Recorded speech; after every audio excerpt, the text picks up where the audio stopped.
से हिंदी के study platform में आप सभी का स्वागत है। तो जिस हिसाब से कुछ खबरें आ रही हैं पोस्टपोन की, उसको कंसीडर तो नहीं करना चाहिए, लेकिन अब एक एस्पायरेंट क्या ही करे, तो कंसीडर भी कर सकता है। और बहुत ज़्यादा पोस्टपोन होने का कोई आशा तो नहीं लग रही है। तो ऐसा मान के चलिए कि 95% पोस्टपोन नहीं होगा, अपने मन में मान के चलिए। हालांकि हो जाएगा, लेकिन 95% पोस्टपोन नहीं होगा ऐसा मान के चलिए। और 5% का केस रखिए कि पोस्टपोन होके कहीं दिसंबर के पहले वीक में पहुंचेगा। ठीक है, तो हम लोग जो प्रिपरेशन कर रहे हैं वो इसी हिसाब से करेंगे कि 27 अक्टूबर को देने जाना है। ठीक है, कोशिश करेंगे कि 15 से पहले सब कुछ खत्म हो जाए और बाकी जो 12-13 दिन है उसमें बैठ के 12-13 घंटे 14 घंटे जितना मैक्सिमम रिवाइज कर सकते हो रिवाइज कर लो। ठीक है, और 2 दिन पहले सब कुछ छोड़ दीजिए, जाइए रिलैक्स करिए। ठीक है, तो चलिए स्टार्ट करते हैं। जो आज का टॉपिक है उत्तर भारत के एवं दक्कन के प्रांतीय राजवंश, इससे इक्का दुक्का प्रश्न पूछते हैं। Match of the following type के प्रश्न आते हैं और पूछता है कि कौन किस वंश से संबंधित था या किसने इस्टेब्लिश किया, किस वंश को स्थापित किया। सबसे पहले आता है कि जौनपुर की स्थापना फिरोज तुगलक ने अपने चचेरे भाई जौना खां, जो कि मोहम्मद बिन तुगलक कहलाता है, उसकी स्मृति में की थी। किसने स्थापना किया? तो फिरोज तुगलक ने किया था। ये बात याद रखनी है, ठीक है ना। जैसे ही आप जौनपुर में एंट्री लेते हो, तुरंत शाह फिरोज करके एक आर्किटेक्चर वहाँ पर बना हुआ है, वो भी देखने को मिल जाता है, जो कि ASI ने प्रिजर्व कर रखा है। अगला है सुल्तान महमूद शाह द्वितीय के शासनकाल में जौनपुर एक स्वतंत्र राज्य बना। स्थापित तो हुआ था आपका फिरोज शाह तुगलक के समय में, फिरोज शाह के समय में, लेकिन स्वतंत्र राज्य बनता है महमूद शाह द्वितीय के शासनकाल में। तो ये भी पॉइंट याद रखिएगा कि जौनपुर स्वतंत्र राज्य कब बना, तो महमूद शाह द्वितीय के शासनकाल में बना। इसका संस्थापक मलिक सरवर था, जिसने स्वतंत्र शर्की राज्य की स्थापना की। कभी कभार ये भी प्रश्न पूछा हुआ है कि शर्की राजवंश जो है कहाँ पर था, तो ये याद रखना है कि जौनपुर में था। मलिक सरवर मोहम्मद शाह द्वितीय का दास था। तो मलिक सरवर कौन था जिसने स्थापना किया? वो मोहम्मद शाह द्वितीय, जो कि स्वतंत्र कराता है, या आप कह सकते हो कि इसमें जो वर्ड लिखा हुआ है एग्जैक्टली स्वतंत्र राज्य जिसके समय में बना, उसका दास था। ठीक है, सुल्तान उसको मलिक उस शर्क भी कहता था, यानी कि पूर्व का स्वामी, तथा ख्वाजा ए जहाँ की भी उपाधि दे रखा था। ठीक है, तो मलिक सरवर को 2 उपाधियां भी मिल रखी हैं। पहला मिला है मलिक उस शर्क की तथा ख्वाजा ए जहाँ की। शर्की शासकों ने लगभग 85 वर्षों तक जौनपुर की स्वतंत्रता को स्थापित रखा, किंतु 1479 में, ठीक है, तो यहाँ तक हमने देखा कि शर्की शासक लगभग 85 साल तक शासन कर रहे हैं जौनपुर को और स्वतंत्र स्थापित करने के बाद उसको रख रहे हैं।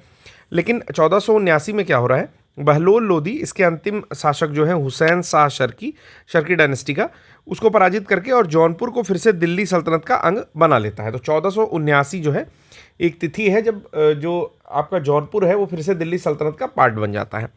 उधर Ibrahim Shah Sharki gazetteer of India के अनुसार, जौनपुर डिस्ट्रिक्ट गजेटियर के अनुसार, जौनपुर के शर्की वंश का सबसे महान शासक होता है। नाम याद रखिएगा, इब्राहिम शाह शर्की। ये एक शैली डेवलप करता है आर्किटेक्ट की, यानी कि स्थापत्य की, जिसको शर्की शैली कहा जाता है। ठीक है, वो स्वयं को सिराजे हिंद की उपाधि देता है तथा इसके समय में जौनपुर जो है वो सांस्कृतिक ख्याति चारों ओर फैलने के कारण भारत का सिराज कहलाता है। ठीक है, तो ये भी प्रश्न पूछता है कि भारत का सिराज किसके शासनकाल में हुआ, तो इसका आंसर आप लोग दे सकते हो। उसके अलावा भारत का सिराज किस शहर को कहते हैं, तो जौनपुर को कहते हैं। इसका भी आंसर आप लोग कह सकते हो, दे सकते हो, सॉरी। ठीक है, तो इब्राहिम शाह शर्की का नाम याद रखना है कि उन्हीं के टाइम ड्यूरेशन में जो है भारत का सिराज बना था। और कौन सा शहर बना था, तो जौनपुर बना था। ठीक है, विद्यापति ने कीर्तिलता काव्य में जौनपुर और इब्राहिम शाह का सुंदर वर्णन किया है। तो एक व्यक्ति हैं विद्यापति, उन्होंने लिखा है कीर्तिलता काव्य और उसमें जौनपुर और इब्राहिम शाह का सुंदर वर्णन किया। फिर उधर कश्मीर की बात कर रहा है कि 1420 में अली शाह का भाई है, क्या नाम है, जैनुल आबदीन। ठीक है ना, शाही खान जैनुल आबदीन के नाम से कश्मीर के सिंहासन पर बैठा।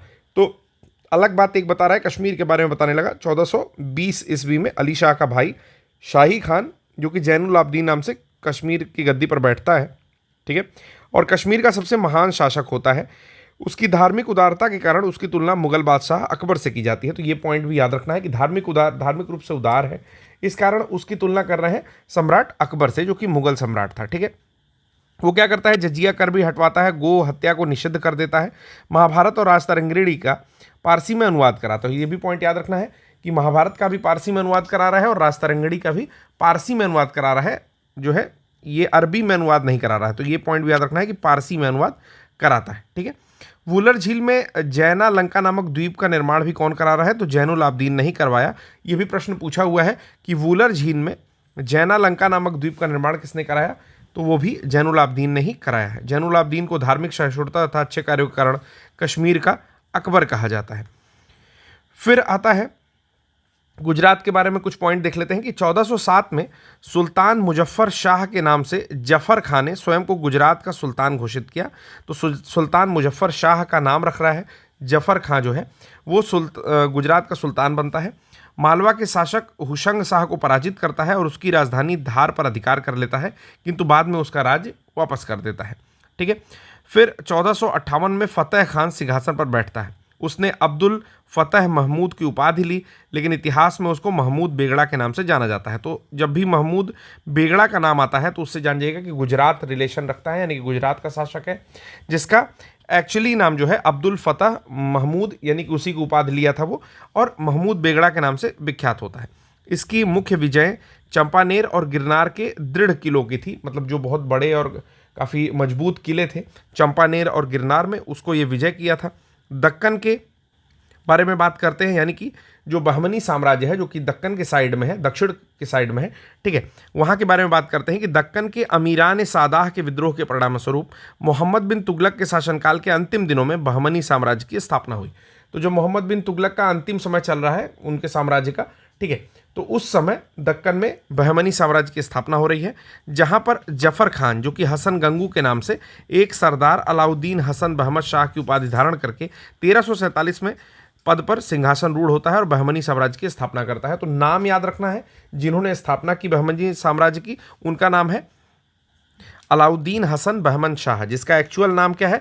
जफर खान या हसन गंगू, दोनों भी नाम देता है। हसन गंगू का भी नाम आपको ऑप्शन में देखने को मिल जाएगा और अलाउद्दीन हसन बहमन शाह का भी मिल जाएगा, जिन्होंने बहमनी साम्राज्य की स्थापना की है। उसने गुलबर्गा को अपनी नव संस्थापित राजधानी घोषित किया और उसका नाम अहसानाबाद रखा। साम्राज्य के लिए उसने चारों तरफ अथवा प्रांतों में विभाजित किया, गुलबर्गा, दौलतबाग, बरार और बीदर। ठीक है, अब बहमनी राज्य से कुछ स्वतंत्र राज्य हुए हैं जिनके नाम हम लोग देख लेते हैं। ठीक है, क्या क्या हुआ है? तो जो राज्य स्वतंत्र हुए हैं उसमें है बरार, जिसका संस्थापक है फतेह उल्लाह इमाद शाह। तो जो नाम है उसी के नाम पर वंश है, इमाद शाही वंश। फिर है दूसरा बीजापुर, बीजापुर के हैं यूसुफ आदिल शाह, इन्हीं के नाम आदिल शाही वंश। फिर है अहमदनगर, जिसके हैं मलिक अहमद, और मलिक अहमद जो है उनका है निज़ाम शाही वंश, तो इसको याद रखेंगे। गोलकुंडा का कुली कुतुब शाह, तो कुतुब शाही वंश। और बीदर के हैं अमीर अली बरीद, जिसका बरीद शाही वंश। अब देखिए एक बात आपको बता रहा हूँ कि बहमनी से जो स्वतंत्र हुए हैं राज्य, इनको एज इट इज़ कहीं पर लिख लीजिए, ठीक, क्योंकि इसका कोई जुगाड़ मेरे पास नहीं है।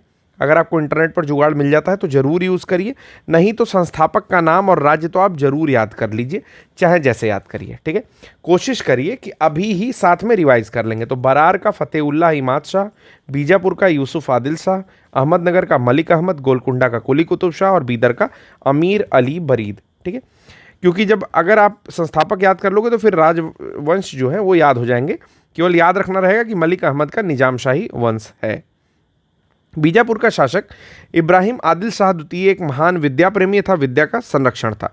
ठीक है, संरक्षक था, यानी कि ये विद्या प्रेमी भी थे और विद्या के संरक्षक भी थे।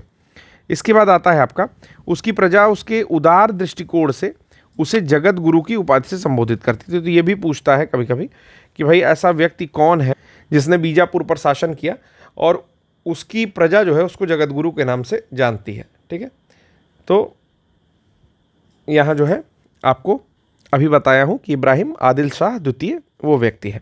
गरीबों की सहायता करने के कारण उसको अबला बाबा या निर्धनों का मित्र भी कहा जाता था। इब्राहिम आदिल शाह द्वितीय ने हिंदी संगीत संग्रह किताब नौरस की रचना की। इसके बारे में प्रश्न भी पूछा जाता है कि किताब नौरस किसने लिखा, तो इसको याद रखिएगा, काफ़ी इंपॉर्टेंट है। इब्राहिम आदिल शाह द्वितीय के द्वारा लिखा गया।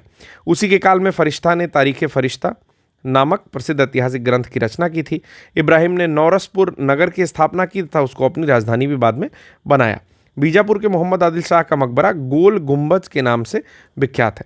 यह भारत के विशालतम ऐतिहासिक भवनों में शामिल है तथा विश्व के विशालतम गुंबदों में से एक है। ठीक है, गुजरी महल राजा मान सिंह तोमर ने 1510 में बनवाया था। वर्तमान में गुजरी महल को संग्रहालय का रूप दे दिया गया है। ठीक है, अगला जो टॉपिक है वो है भक्ति और सूफी आंदोलन। तो आइए देख लेते हैं। भक्ति और सूफी आंदोलन में कुछ पेट क्वेश्चंस हैं जिनसे प्रश्न हमेशा पूछे जाते हैं, तो तेजी के साथ इसको भी कवर करके आगे बढ़ेंगे। कि भक्ति आंदोलन का उदय कहाँ होता है, तो द्रविड़ देश में होता है तथा वहाँ से उसका प्रचार उत्तर में फिर होता है। द्रविड़ देश का मतलब है कि साउथ इंडिया में स्टार्ट होता है और फिर ऊपर की ओर उत्तर में प्रचार होता है। भगवत पुराण में ये कहा गया है कि जो भक्ति द्रविड़ देश में जन्मी, कर्नाटक में विकसित हुई तथा कुछ काल तक महाराष्ट्र में रहने के बाद गुजरात में पहुंचकर जीर्ण हो गई। तो ऐसा किस पुराण में कहा गया है? स्टेटमेंट डायरेक्टली पूछता है तो ये काफ़ी इंपॉर्टेंट हो जाता है। पर्टिकुलर क्वेश्चन है ये कि अगर इस तरह के प्रश्न आएंगे तो आपको उत्तर आना ही आना चाहिए या फिर उसको स्किप कर दीजिए, ठीक है, क्योंकि गेस करने का कोई इसमें सीन नहीं होता है। तो भगवत पुराण में ये चीज़ कही गई है। भक्ति आंदोलन का सूत्रपात 2 बार बता दिया कि 8वीं शताब्दी में महान दार्शनिक जो थे शंकराचार्य, उनके उदय के साथ हुआ, जिन्होंने विशुद्ध अद्वैतवाद का प्रचार किया। तो ये भी चीज़ याद रखिएगा कि अद्वैतवाद का प्रचार किसने किया, तो आप सभी को पता है कि शंकराचार्य ने किया। भक्ति आंदोलन को दक्षिण के वैष्णव अलवार संतों और शैव नयनार संतों ने प्रसारित किया। तो अब 2 तरह के संत हैं, ये भी पूछा जाता है कि विष्णु की पूजा करने वालों को अलवार कहते हैं और शिव की पूजा करने वालों को नयनार कहते हैं, ठीक है, साउथ में। भक्ति आंदोलन का पुनर्जन्म 15वीं-16वीं सदी मतलब ईस्वी में हुआ। इसका नेतृत्व की बागडोर किसको मिली, तो उत्तर में कबीर, नानक, तुलसी, सूर और मीराबाई ने इसके नेतृत्व की बागडोर को फिर से 15वीं-16वीं शताब्दी में संभाला। और वहीं मध्यकाल में सूफियों का जब उदय हुआ या उद्भव हुआ तो समाज में समरसता आई, ठीक है, यानी कि हारमोनी लाने का काम कौन किया, तो सूफियों ने किया। बेसिकली सूफी जो होते थे वो इस्लाम से ज़्यादा संबंध रख रहे हैं और उन्हें सूफी कहा गया, तो उन्होंने समरसता लाने का प्रयास किया। सूफी जो है ध्यान साधना और कठोर श्वास नियम जैसी यौगिक क्रियाओं को किया करते थे, ठीक है। और क्या बातें इनके बारे में है? वे एकांत में कठोर यौगिक व्यायाम करते थे तथा समाज में एकता और सौहार्द फैलाने, श्रोताओं में आध्यात्मिक हर्षोन्माद उत्पन्न करने के लिए गीतों और संगीतों का सहारा लेते थे। तो सूफी बेसिकली गीत और संगीत का सहारा लेते थे और जो समाज है उसमें एक तो समरसता लाते थे और आध्यात्मिक रूप से हर्ष, यानी कि आध्यात्मिक रूप से आप कैसे खुश रह सकते हैं, इसका जो है प्रचार प्रसार किया करते थे। कामरूप जो असम राज्य में स्थित है, वहाँ पर वैष्णव धर्म को लोकप्रिय बनाने का कार्य किसने किया, तो शंकर देव ने किया। ये भी प्रश्न पूछता है कि असम में जो वैष्णव धर्म है उसको लोकप्रिय बनाने का काम किसने किया, तो शंकर देव ने किया।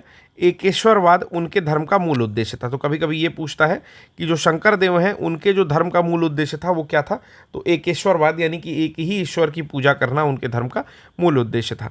वे विष्णु या उनके अवतार कृष्ण को अपना अभीष्ट मानते थे। अगर दोनों ऑप्शन में होगा तो आप कृष्ण मार करके आएंगे ऑप्शन में, ठीक है। उन्होंने एक शरण संप्रदाय की स्थापना की थी। वे कर्मकांड और मूर्ति पूजा दोनों के ही विरोधी थे। तो ये 4-5 पॉइंट उनके बारे में आपको मिल चुका है। वे असम के चैतन्य के रूप में प्रसिद्ध हुए। तो चैतन्य महाप्रभु बेसिकली आपका इधर उत्तर भारत के हैं, लेकिन वो असम के चैतन्य के रूप में वहाँ पर फेमस हुए। फिर अगला आता है श्री वल्लभाचार्य का। तो श्री वल्लभाचार्य सोमायाजी कुल के तेलुगु ब्राह्मण श्री लक्ष्मी भट्ट के पुत्र थे। परंपरा अनुसार इन्होंने रुद्र संप्रदाय के प्रवर्तक विष्णु स्वामी के मत का अनुसरण किया। मतलब कुल मिलाकर के रुद्र संप्रदाय से संबंधित कौन है, तो वल्लभाचार्य जी हैं। इन्होंने उसको विकास करके, मतलब जो रुद्र संप्रदाय है उसी को विकास करके विकसित करके शुद्धाद्वैत यानी कि शुद्ध अद्वैतवाद का या पुष्टि मार्ग को जो है प्रतिष्ठित किया। तो ये भी चीज़ याद रखनी है कि शुद्ध अद्वैतवाद के जनक कौन है, तो आपके वल्लभाचार्य हैं। वहीं अद्वैतवाद के जनक कौन थे, तो उसको मैंने आपको बताया शंकराचार्य थे। तो दोनों चीज़ आपको माननी है, मतलब याद रखनी है। अग्नि के अवतार पूछा जाए कि कौन सा निम्न में अग्नि के अवतार माने जाते हैं, तो वल्लभाचार्य को अग्नि का अवतार माना जाता है। और कौन सा संप्रदाय फॉलो कर रहे हैं, तो संप्रदाय जो है ये रुद्र संप्रदाय पर फॉलो कर रहे हैं, ठीक है। वल्लभाचार्य जी द्वारा रचित कुछ ग्रंथ है, जैसे ब्रह्मसूत्र का अणुभाष्य, वृहद भाष्य, भागवत की सुबोधिनी टीका, भगवत तत्वदीप निबंध, पूर्व मीमांस भाष्य, गायत्री भाष्य, पत्रावलंकन वलंबन, ठीक है, दशम स्कंद अनुक्रमणिका, त्रिविध नामावली इत्यादि। फिर आते हैं मध्वाचार्य, जो कि द्वैतवाद के प्रवर्तक माने जाते हैं, ठीक है। तो द्वैतवाद के प्रवर्तक कौन है, मध्वाचार्य हैं। अद्वैतवाद के कौन है, तो शंकराचार्य हैं, ठीक है। तो दोनों चीज़ में कंफ्यूज नहीं करना है। अद्वैतवाद के शंकराचार्य हैं और द्वैतवाद के मध्वाचार्य हैं। विशिष्ट द्वैतवाद के कौन है, 2 साल पहले ये चीज़ें काफ़ी न्यूज़ में थी, रामानुजाचार्य हैं, ठीक है। और द्वैताद्वैतवाद के कौन है, यानी कि द्वैत तथा द्वैतवाद के कौन है, तो निम्बार्काचार्य हैं। जो कि सनक संप्रदाय से संबंधित है। तो निम्बार्काचार्य नींबू से समझ लीजिए, मतलब याद करने के लिए, और नींबू जब आप खाएंगे तो थोड़ा सनक जाएंगे, मतलब सनक संप्रदाय, ठीक है। तो बस याद करने के लिए ऐसा बताया, किसी का मजाक उड़ाना कोई उद्देश्य नहीं है। तो द्वैताद्वैत यानी कि खट्टा मीठा टाइप का, द्वैत भी है अद्वैत भी है, तो नींबू वाला संप्रदाय है, निम्बार्काचार्य है और सनक संप्रदाय है, ठीक है। इस तरह से आप इस चीज़ को याद कर सकते हैं। अगला है, उत्तर भारत में रामानंद भक्ति आंदोलन के प्रथम प्रवर्तक हैं, जिनका जन्म 1299 ईस्वी में प्रयागराज या इलाहाबाद में हुआ था और कानिकुब्ज ब्राह्मण परिवार में इनका हुआ था। तो ये चीज़ याद रखनी है कि रामानंद जो है वो भक्ति आंदोलन के प्रथम प्रवर्तक थे उत्तर भारत में, ठीक है। और इनका जन्म होता है इलाहाबाद प्रयागराज में 1299 में कानिकुब्ज ब्राह्मण के रूप में। सगुण ईश्वर में विश्वास करते थे। इन्होंने सर्वप्रथम अपना संदेश का प्रचार हिंदी भाषा में किया है। कबीर रामानंद के 12 शिष्यों में से प्रमुख थे। लोक परंपरा के अनुसार उनका जन्म किसी विधवा ब्राह्मणी के गर्भ से हुआ था और नीरू और नीमा नामक 2 जो जुलाहे थे उन्होंने इनका पालन पोषण किया। और वाराणसी में कहाँ हुआ था, तो लहरतारा एक जगह है वाराणसी, जो लोग गए होंगे वो जानते होंगे। जब आप स्टेशन से कुछ दूरी पे जाओगे, ठीक है, तो लहरतारा एक जगह मिलती है, बेसिकली स्टेशन के किनारे वाली ही रोड पर मिलती है। तो लहरतारा में ही ये जो है इनका जन्म हुआ था। बीजक इनके उपदेशों का संकलन है। तो डायरेक्टली प्रश्न पूछता है कि बीजक जो कि संत कबीर के द्वारा लिखा हुआ है किस चीज़ का संकलन है, तो जो भी इन्होंने उपदेश दिए उसका संकलन है, जो कबीरपंथी संप्रदाय को मानने वालों का पवित्र ग्रंथ भी है। तो जो कबीरपंथी को मानते हैं उनके लिए पवित्र ग्रंथ है। इसके अलावा इन्होंने सबद, साखी और रामायणी नामक रचनाएं भी की हैं, परंतु धर्मदास के साथ उनके संवादों का संकलन अमर मूल शीर्षक के अंतर्गत प्राप्त होता है, ठीक है। संत मलुका दास का जन्म लाला सुंदर दास खत्री के घर में 1574 ईस्वी में कौशाम्बी जिले में हुआ था वो वर्तमान में, ठीक है। दास मलुका कह गए सबके दाता राम, ठीक है ना। तो इसका पूरा है कि अजगर करे ना चाकरी, पंछी करे ना काम, और दास मलुका कह गए सबके दाता राम। तो यही वाले दास मलुका जी हैं। फिर आते हैं गुरु घासीदास। तो गुरु घासीदास का जन्म छत्तीसगढ़ में हुआ है 1756 में, रायपुर जिले में गिरौदपुर गांव में हुआ था। इनके पिता महंगू दास और माता अमरौती बाई थी। तो ये चीज़ें ज़्यादा इंपॉर्टेंट नहीं है। देखिए छत्तीसगढ़ पीसीएस में हो सकता है पूछा हुआ हो, आप तो यूपी के लिए छोड़ के जाओ इसको, ठीक है। फिर देखिए भगवान शिव की प्रतिष्ठा में भारत के विभिन्न भागों में 12 ज्योतिर्लिंगों की स्थापना हुई है, जिसमें से कौन कौन से प्रमुख है, केदारनाथ, विश्वनाथ, वैद्यनाथ, महाकालेश्वर, ओंकारेश्वर, नागेश्वर, सोमनाथ, त्र्यंबकेश्वर, घृष्णेश्वर, भीमशंकर, मल्लिकार्जुन स्वामी और रामेश्वरम, ठीक है। तो ये जो है 12 ज्योतिर्लिंग है, उसमें से बहुत सारा आप लोग कवर भी कर चुके होंगे, ठीक है। जो नहीं कवर कर पाए हो उसको कवर कर लीजिएगा, ठीक है। तो कुछ जो है आपके यूपी और एमपी में है, एक सेकंड, कुछ यूपी और एमपी में है। तो ये तीनों जो है यूपी में विश्वनाथ मंदिर है और बाकी महाकालेश्वर और ओंकारेश्वर आपका एमपी में पड़ता है, ठीक है। चलिए आगे, गुरु नानक साहब आते हैं, काफ़ी इंपॉर्टेंट है। गुरु नानक साहब का जन्म 1469 में हुआ है, तलवंडी नामक स्थान पर हुआ है। और ननकाना साहब जो कि कहलाता है, तलवंडी आपका गुजरात में पड़ेगा, गुजरात में, पाकिस्तान में पड़ेगा, ठीक है।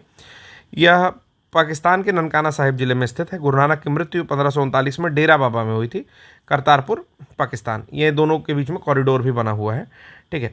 गुरु नानक ने सिख धर्म की स्थापना सिकंदर लोदी के समय में की थी। तो किसके समकालिक थे, ये बहुत बार प्रश्न पूछा जाता है। तो ये सिकंदर लोदी के समकालिक है।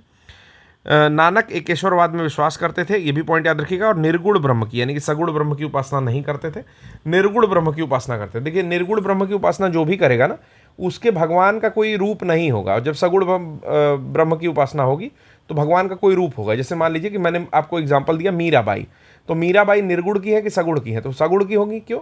क्योंकि इनके जो भगवान हैं, मतलब कृष्ण भगवान की पूजा कर रही हैं, तो इनके भगवान का रूप रंग है, मतलब दिखाई देते हैं। लेकिन आप जब भी जाओगे कहीं पंजाबियों के उसमें, मतलब सिख संप्रदाय में, तो वहाँ पर निर्गुण कोई नहीं है, वहाँ पर अच्छा मीराबाई का सगुण होगा अगर मैंने कुछ गलत बोला हो, ठीक। और जब भी पंजाबियों में जाओगे सिख संप्रदाय में, तो वहाँ पर निर्गुण ब्रह्म है। तो ऐसा कुछ दिखाई नहीं देगा, कोई बाकायदा ये फोटो है इन्हीं की पूजा करनी है, फिर मूर्ति है, ठीक है। वो एक बस प्रतीकात्मक पूजा अर्चना चलती रहती है। गुरु नानक का क्या कहना था कि ईश्वर व्यक्ति के गुणों को जानता है, पर वह उसकी जाति के बारे में नहीं पूछता, क्योंकि दूसरे लोक में कोई जाति नहीं है, ठीक है। सही भी बात है, जाति पाति जो है वो यहीं पर है, ऊंच नीच सब कुछ यहीं पर है, ठीक है। सारी पॉलिटिक्स यहीं होती है। गुरु नानक ने गुरु का लंगर नाम से मुक्ति सामुदायिक रसोई की शुरुआत की थी, और सब ने कभी ना कभी लंगर जरूर खाया होगा। और जिन लोगों ने लंगर नहीं खाया है उनसे मैं अनुरोध करता हूँ कि कभी मौका मिले तो खा के देखिए, अच्छा लगता है। ठीक है, उसके अनुयायी किसी भी जाति पर ध्यान दिए बिना एक साथ भोजन करते थे और आज भी जो है बिना जाति पात के ही भोजन कराया जाता है। मीराबाई मेड़ता, अब मीराबाई के बारे में कुछ बात कर लेते हैं कि मीराबाई जो है मेड़ता के रतन सिंह राठौर की इकलौती पुत्री थी। 1498 में मेड़ता के कुदकी नामक ग्राम में इनका जन्म हुआ था। इनका विवाह उदयपुर के प्रसिद्ध शासक राणा सांगा के ज्येष्ठ पुत्र जो थे युवराज भोजराज से हुआ था। महाराष्ट्र में भक्ति आंदोलन को लोकप्रिय बनाने में, अब दूसरा ये खत्म हो गया यहाँ पर, बस इतनी ही बातें इनके बारे में दी हुई हैं। फिर आता है महाराष्ट्र में भक्ति आंदोलन को लोकप्रिय बनाने में नामदेव। तो नाम एक तुकाराम करके याद कर सकते हो कि एक तो नामदेव थे, ठीक है ना, और एक नाथ थे और फिर तुकाराम थे। ये तीनों लोग महाराष्ट्र से संबंधित हैं। तो नामदेव की जो है प्रमुख भूमिका है भक्ति आंदोलन को लेकर के। इनका जन्म 1270 में पंढरपुर में हुआ था। इनके गुरु विसोबा खेचर थे। नामदेव वरकरी संप्रदाय से संबंधित है। तो सबसे इंपॉर्टेंट अभी तक का पॉइंट यही है कि नामदेव किस संप्रदाय से संबंधित थे, तो वरकरी संप्रदाय से संबंधित है। उसको बकरी मत पढ़ लीजिएगा, ठीक है, वरकरी संप्रदाय है।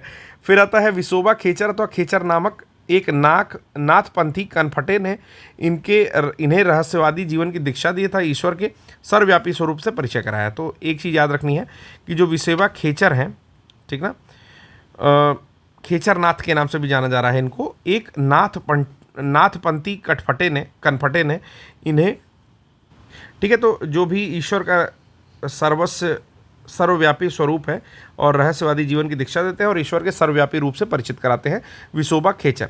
नामदेव कहते हैं कि एक पत्थर की पूजा होती है तथा दूसरे को पैरों तले रौंदा जाता है। यदि एक भगवान है तो दूसरा भी भगवान है। समझ में आ रहा है ना, यानी कि पत्थर को तराश करके मूर्तियां बनाते हैं और दूसरे पर पैर रख के इधर उधर आते जाते हैं। तो ये कह रहे हैं कि दोनों भगवान की श्रेणी में ही आते हैं। इन्होंने कुछ गीतात्मक पद गुरु ग्रंथ साहिब में भी संकलित किए हैं। तो एक व्यक्ति नामदेव हैं जिन्होंने गुरु ग्रंथ साहिब में भी कुछ अपने संकलन को दिया है। तो ये भी चीज़ याद रखना है, जो कि सिख संप्रदाय के लिए एक प्रामाणिक ग्रंथ है। चलिए, तुकाराम आते हैं। तुकाराम 1608 से 1649 ईस्वी नहीं इंपॉर्टेंट है इसलिए छोड़ सकते हैं।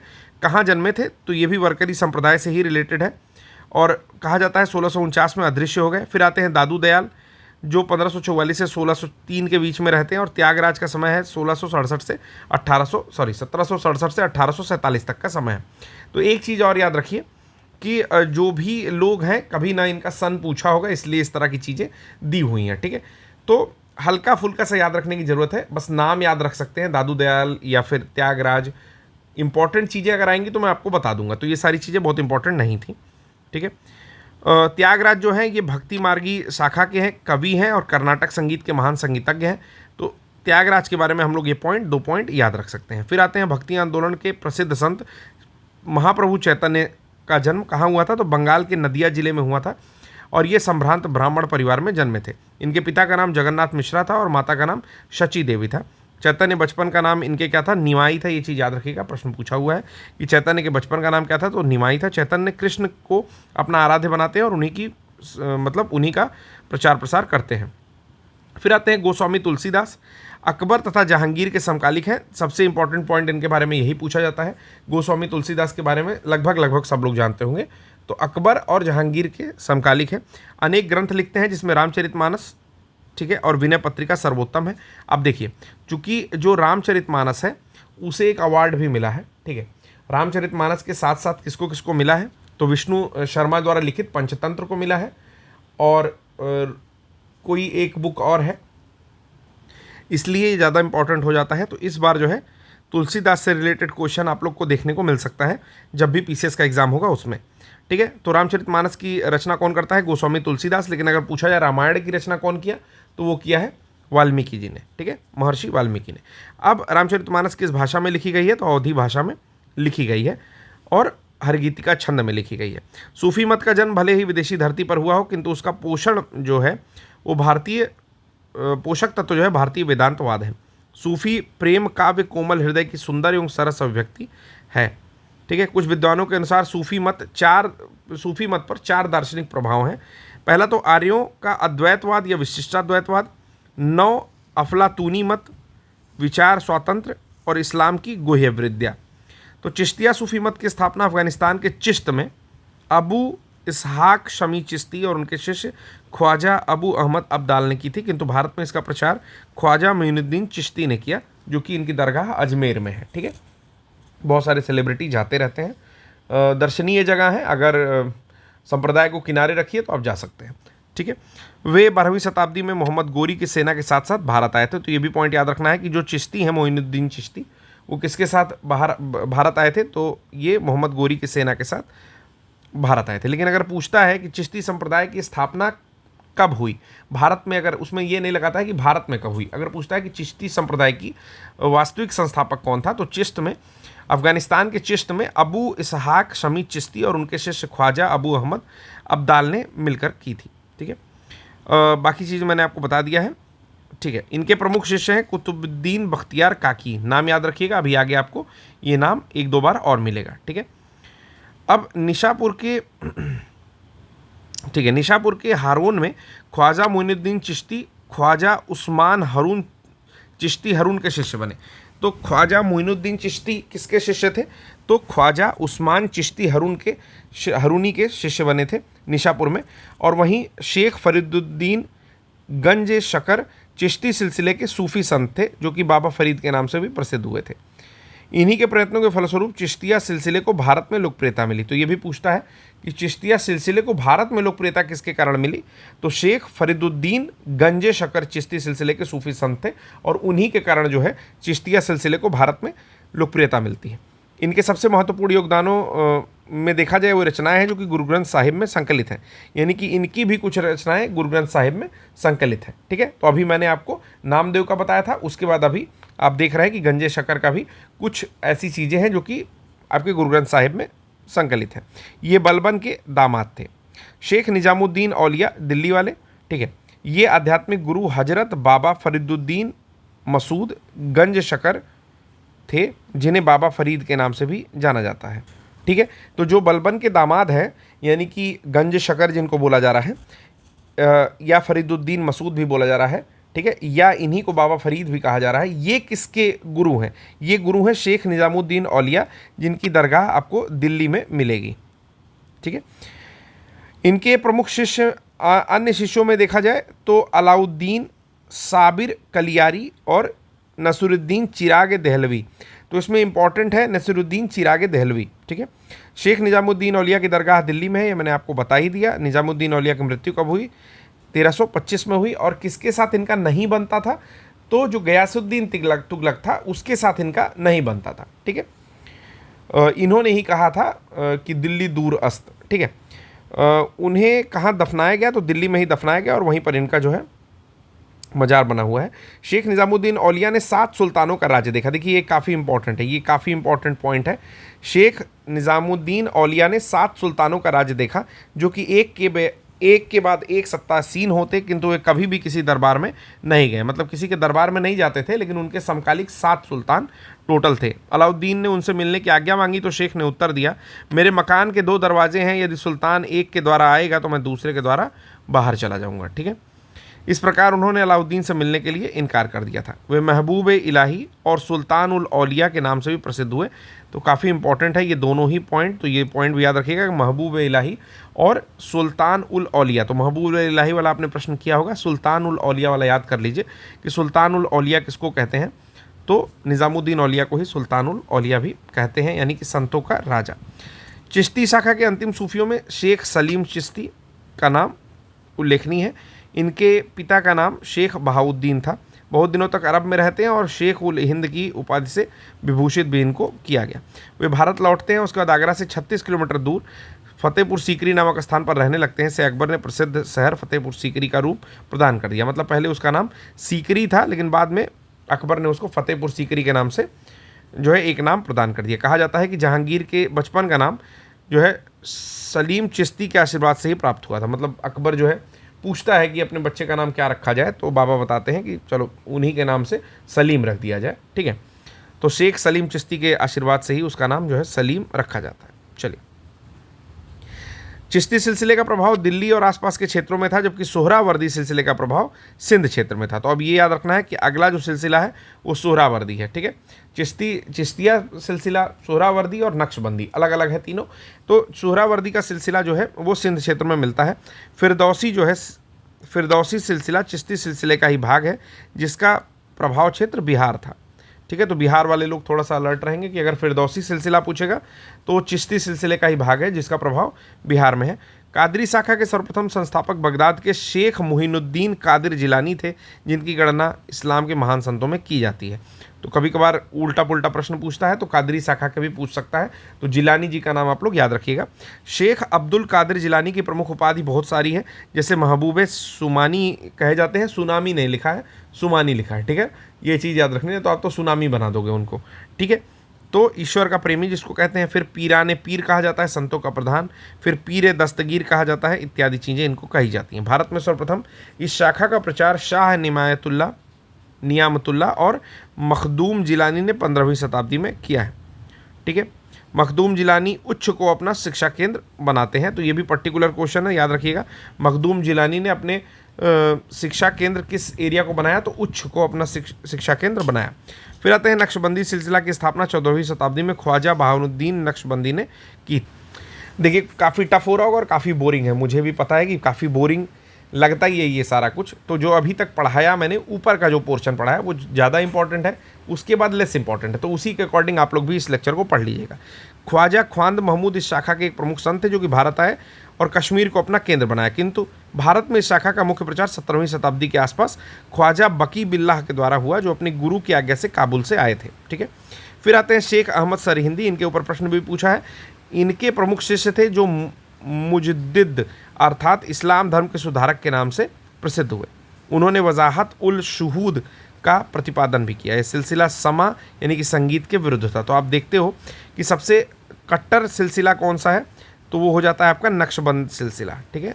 नक्शबंद सिलसिला जिसको ख्वाजा बहाउद्दीन नक्शबंद ने जिसकी स्थापना की थी, ठीक है। सूफियों में सबसे अधिक कट्टरपंथी सिलसिला है। इन्होंने अकबर की उदार नीतियों का विरोध किया, औरंगजेब ने इसी सिलसिले का अनुसरण किया, ठीक है। तो औरंगजेब किसका अनुयायी था, तो नक्शबंदी का अनुयायी था। वो संगीत प्रेमी नहीं था, संगीत से दुश्मनी थी उसकी, एक तरह से अलाउड नहीं था वो कहता था, ठीक है। सूफी संत शाह मोहम्मद गौस ने कृष्ण को औलिया के रूप में स्वीकार किया है। अब शाह मोहम्मद गौस कौन है, तो शाह मोहम्मद गौस जो है वो तानसेन के गुरु भी कहे जाते हैं। ये ग्वालियर में जब आप जाओगे तो यहाँ पर गौस की समाधि है, ठीक है, या टूम्ब कह सकते हो, ठीक है, और पीछे जो है तानसेन की है। कभी ग्वालियर जाने का मौका मिले तो आप लोग देख सकते हो गौस की समाधि। मेरे पास पड़ा भी है फोटो, लेकिन अभी दिखाने का उतना समय नहीं, आप लोग खुद से देख लेना, ठीक है। तो शाह मोहम्मद गौस ने कृष्ण को औलिया के रूप में स्वीकार किया। तो प्रश्न ये पूछता है किसने ऐसा कहा, तो शाह मोहम्मद गौस ने कहा। वह सत्तारी सिलसिला के सबसे प्रसिद्ध संत थे। मुगल बादशाह हुमायूं और तानसेन से उनका घनिष्ठ संबंध था, मैंने जैसा कि आपको बताया भी है। गौस की प्रसिद्ध रचना है जवाहिर खम्स, जिसमें उन्होंने अपनी आध्यात्मिक खोज के बारे में बताया है। उन्होंने हठ योग की एक पुस्तक अमृतुंड का अनुवाद किया है जिसका नाम है बहर उल हयात, ठीक है। सूफी संत के निवास के लिए निवास स्थान को खानकाह कहते हैं। कभी कभी ये भी प्रश्न पूछा है कि खानकाह क्या होता है या क्या था, तो सूफी संत जहाँ निवास करते थे उस प्लेस को खानकाह कहते थे। और समा जो है सूफी संगीत समारोह का एक नाम होता था, ठीक है। लास्ट पे जिसका एक पढ़ लेते हैं कि शेख सूफीवाद में शिक्षण और मार्गदर्शन के लिए